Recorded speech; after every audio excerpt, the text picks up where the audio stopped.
Pretty solid. Some good, some not so good. Really good off the tee. That's been a really good thing. I led strokes gained off the tee at Riviera a couple of weeks ago. Drove it really well again today.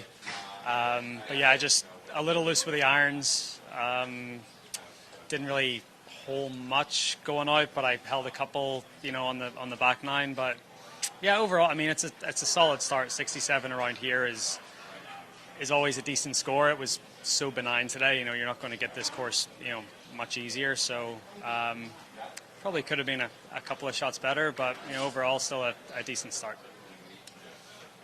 Rory, your driver's been a weapon for a long time, but do you feel like the advantage has shrunk a little bit with technology and other guys training? Like, what do you have to do to have that advantage week in, week out? Yeah, so I would say, I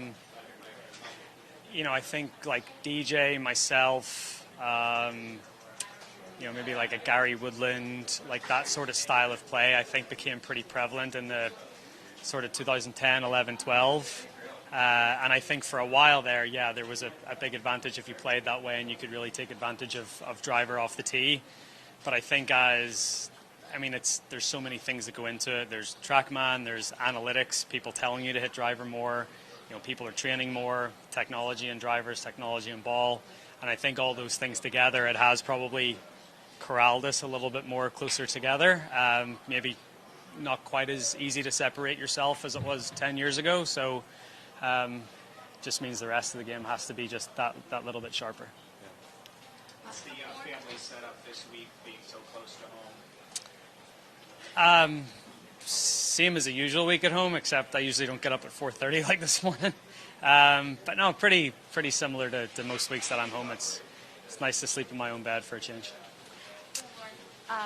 So we know the bear trap can play pretty difficult, but 5, 6, and 7, that little stretch can be difficult as well. Yeah. Can you just speak to how that played today? Yeah, I think 5 played pretty easy because it was downwind.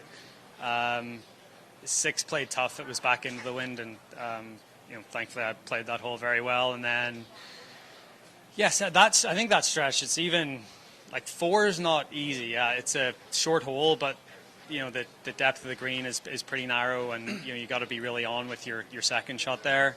So that little stretch is tough on the front. It's an underrated stretch of the golf course for sure. You got your first look at kind of front row seat to Jake Knapp today. What do you think of his game after seeing it up close now? And then I guess secondly, how many guys out there on tour that no one's really heard of have the potential to be like a superstar or a megastar? Yeah, he could definitely be a star. It looks like he's got the full package. He's obviously got the speed. He can control that speed pretty well. He hit some beautiful shots out there today. Looks like his short game's pretty good. And he's got charisma, and we had a good chat out there for a lot of the round, and he's in good shape, and if he keeps playing the way he is, he's the full package. He could be a superstar out here for sure.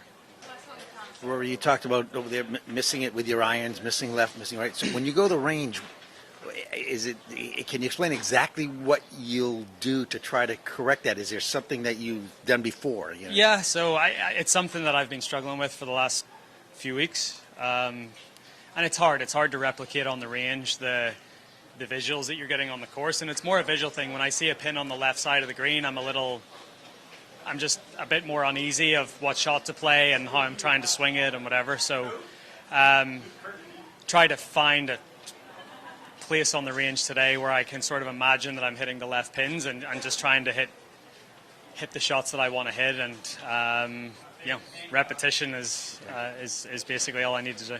Thank you. Thank you. Thanks.